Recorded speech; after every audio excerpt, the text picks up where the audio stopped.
Hey everyone, another, I guess, tabletop IRL review. This time we're going to be reviewing a book, or rather a light novel, Sentenced to be a Hero. It's actually the first light novel that I've ever read, and I thoroughly enjoyed it. So I think the first thing I'll do, I'll read the introduction so you can kind of get a good scope of what I'm going to be talking about. No one wants to be a hero. Heroism, a punishment for only the worst criminals. Those sentenced to the fate of a hero are forced to fight on the front lines against deadly centers of a contagion that rot the land and turn its creatures into roving armies of violent beasts. And if a hero dies, their only reward is being brought back to life so they can continue the never-ending battle. But when Xylo Forbarts, a member of Penal Hero Unit 9004 and a convicted goddess killer, comes face to face with a new goddess, the pact they forge might just be enough to change the world. So what I'm going to do, I'm going to kind of give like a brief overview of the book, like the same way I do my game reviews, like just a spoiler-free kind of going over it, and then like I'll sort of talk about the characters in a spoiler-related fashion. So you don't have to worry about spoilers for like the first half of this video. But essentially, yes, the book mainly focuses on the main protagonist, Xylo Forbarts, who's the guy right here on the front cover, and his goddess, Teorita. I'll get into why I call her a goddess later, but yes, she's his goddess. I know that sounds very wild out of context, but, bear with me. But yes, he awakens Teorita, and they're basically sent on a series of impossible missions. And, well, put simply, the missions are kind of designed with the intent to kill him. I won't get into why, but that's why the difficulty of the missions are so immense. They're missions that he's not supposed to clear, but he ends up clearing them. Heroes specifically, as you can imagine from the introduction, there's more of a negative connotation to heroes in this book. They're essentially slaves, and they're usually required to be soldiers and serves as punishment for some criminal action that they've done. It's usually the worst kind of punishment you can receive for doing something bad. And as you can imagine, because of this, they also sit at the bottom of the social totem pole. So you can see heroes are generally disliked by most of the other normal characters, so to speak. They are immortal, they can be repaired if they're killed, albeit in a magical sense, not a technological ones. They're, like if they lose any limbs or if organs get pierced or anything like that, they can be they can be repaired, but it usually comes at the cost of memories.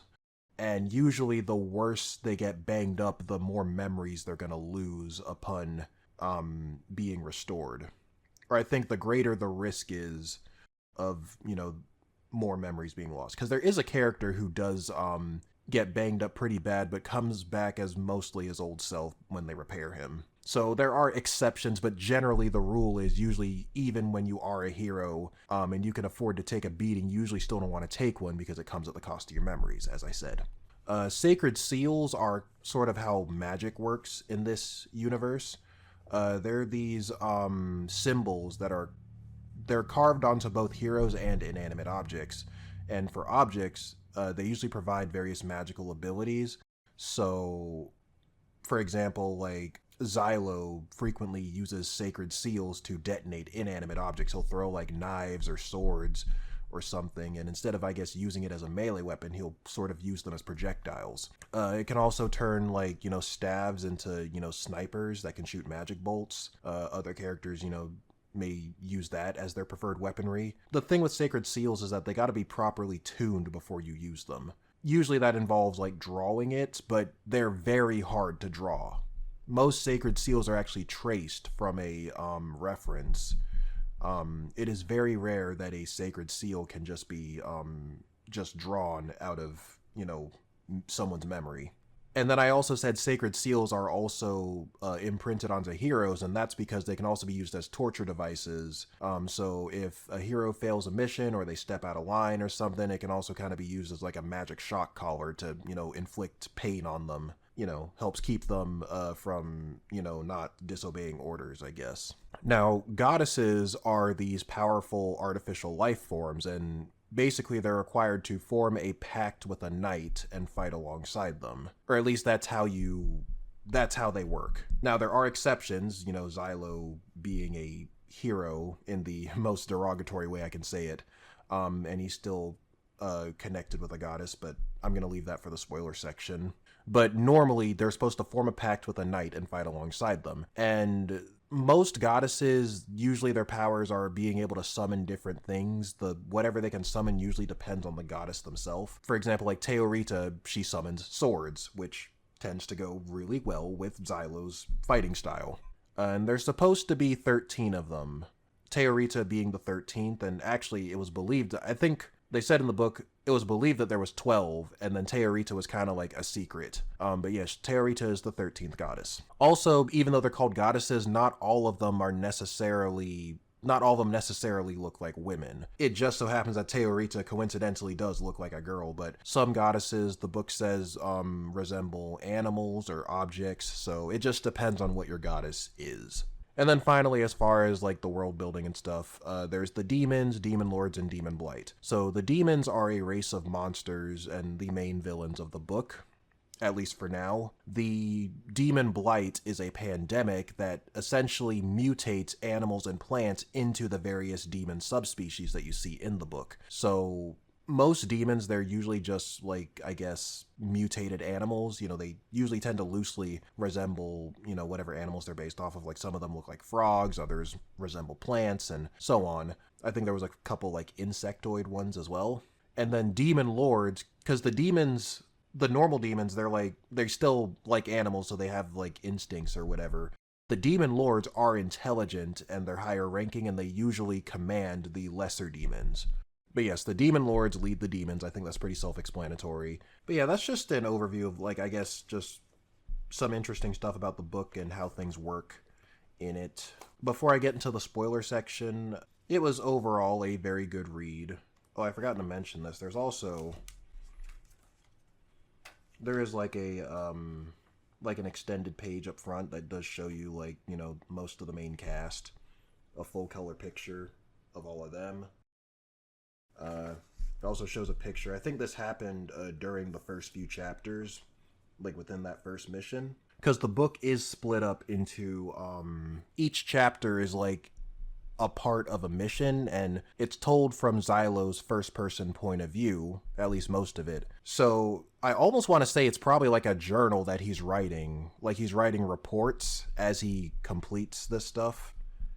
At least that's the vibe I get. But yeah, it's not like chapter 1, chapter 2, so on and so forth. It's like, mission, do this, blah, blah, blah. And then they get into what's going on. So yeah, I thought that was pretty interesting. Actually, I'll kind of leave it out on this page because I kind of need it when I talk about the characters anyway. But yeah, and one last thing, it is getting an anime adaptation. It was supposed to come out this year, but I think they delayed it. So it's coming out, I think, sometime in 2026. I forgot the exact date or if they even announced an exact date, but yeah, so look out for that if you're interested. This video is not sponsored. I swear I just happened on this book on Amazon like a long time ago and picked it up. But yeah, spoiler time, we'll get into the characters, so if you're still here, I'm assuming you either read the book already or you don't care, so let's get into it. As I said, Xylo is the main protagonist of the book. He was actually a former knight, which would explain why he was able to awaken and, I guess, unlock Teorita, for lack of a better term.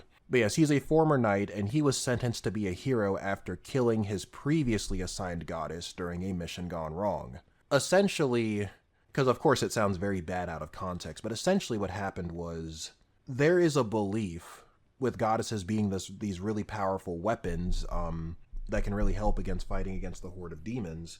There's this belief that goddesses are immune to demon blight, and that's not true, and unfortunately Xylo kind of learned that, or he almost learned that the hard way when his current goddess, I think her name was Cernerva, or something like that.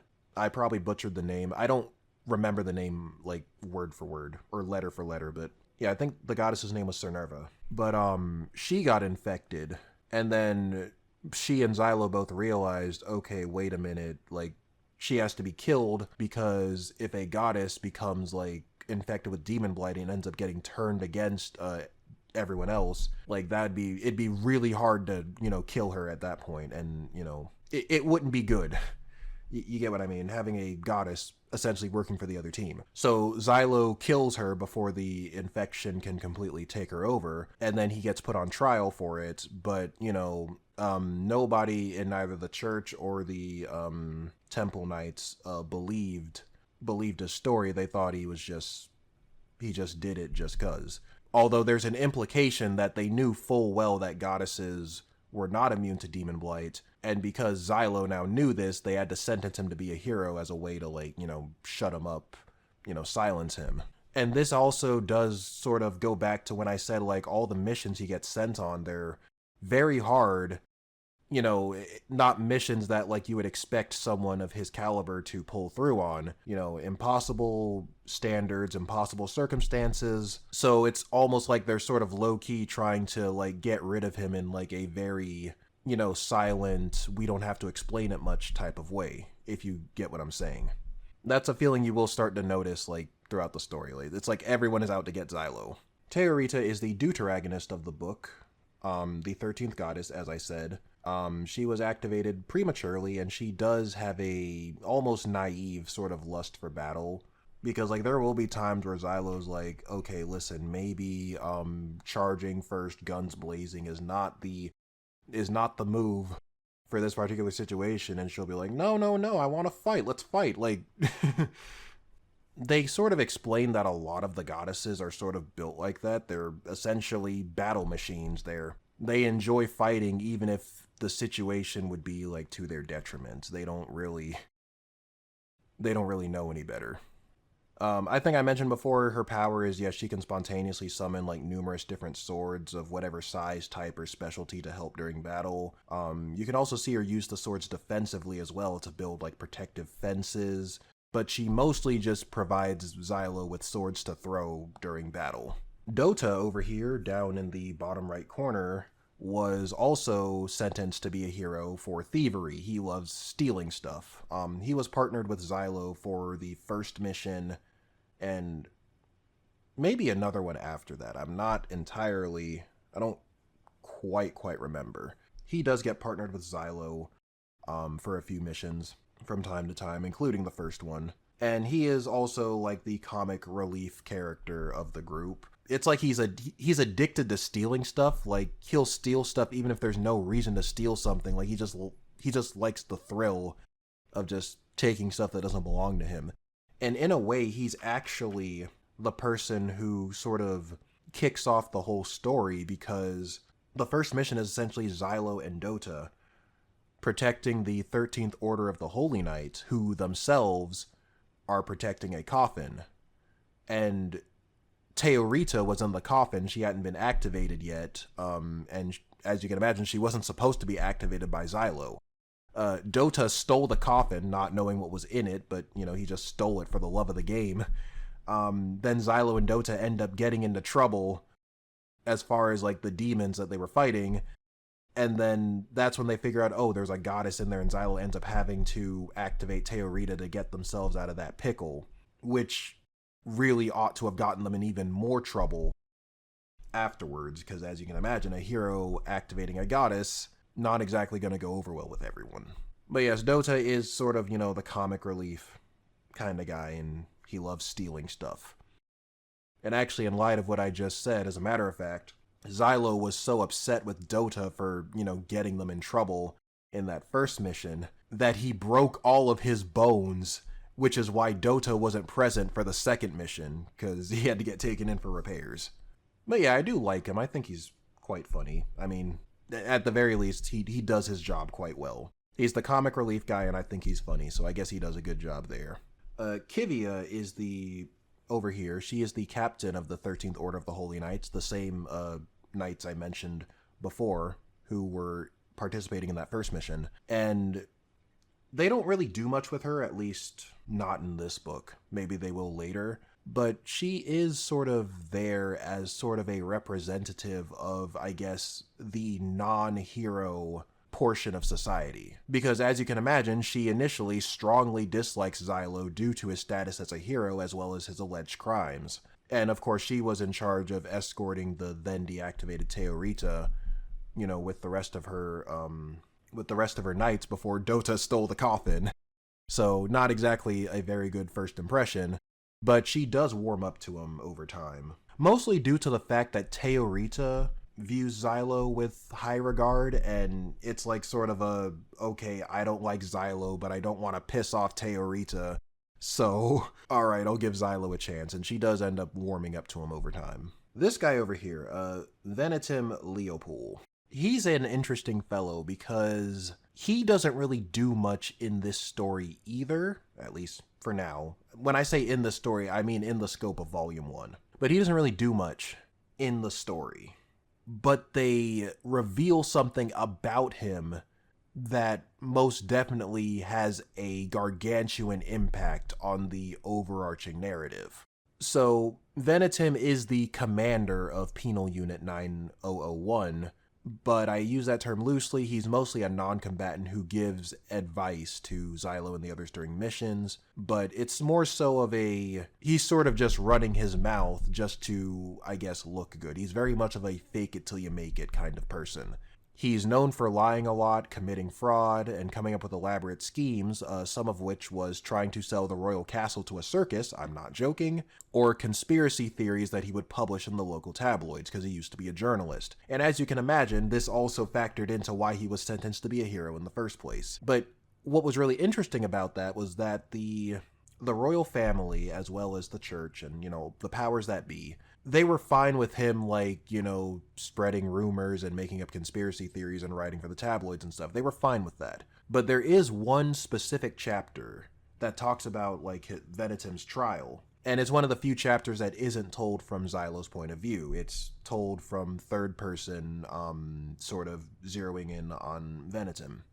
Now, at the time, as I said, Venetim was working as a journalist for a particular tabloid, and he wrote an article about what if the demon blight had already corrupted some of the humans, and places like the church or the royal family was already compromised with spies pretending to be human.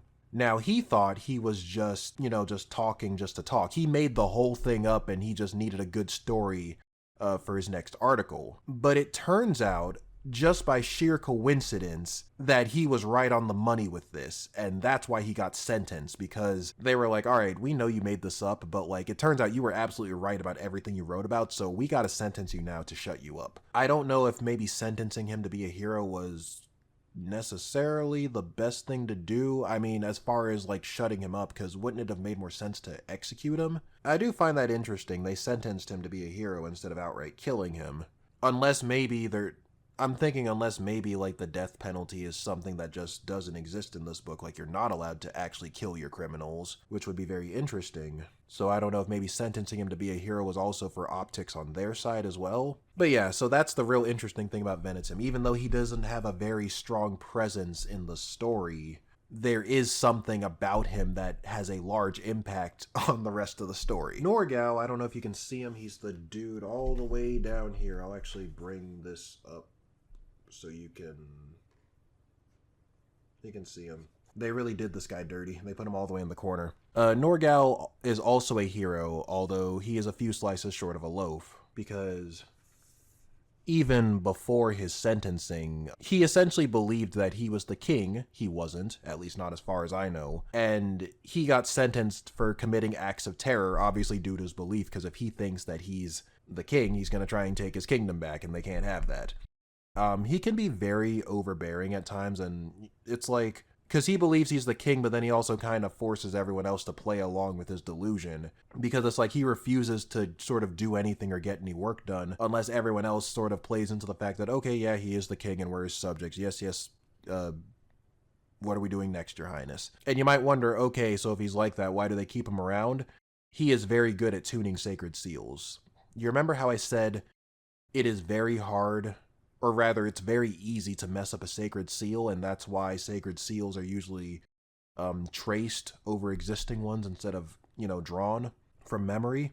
Norgal can freehand them just like that. He can actually freehand it from memory. So, because of that, that actually makes him worth keeping around despite all of his flaws, because he can make some pretty damn good sacred seals without having to trace someone else's or anything like that, so he's very useful in that regard. Tatsuya is also a hero. I guess everyone on this page is a hero except for Kivia, now that I think about it.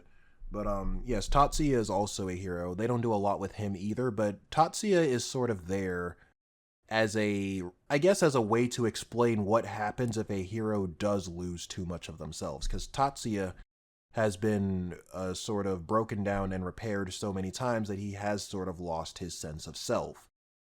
He doesn't even, talk to the other characters. He sort of just, grunts and nods. He's essentially, I can't really think of a polite way to put it, but he's essentially like an animal, sort of just acting on instinct. He still knows friend from foe because, despite that, he is still a very good fighter.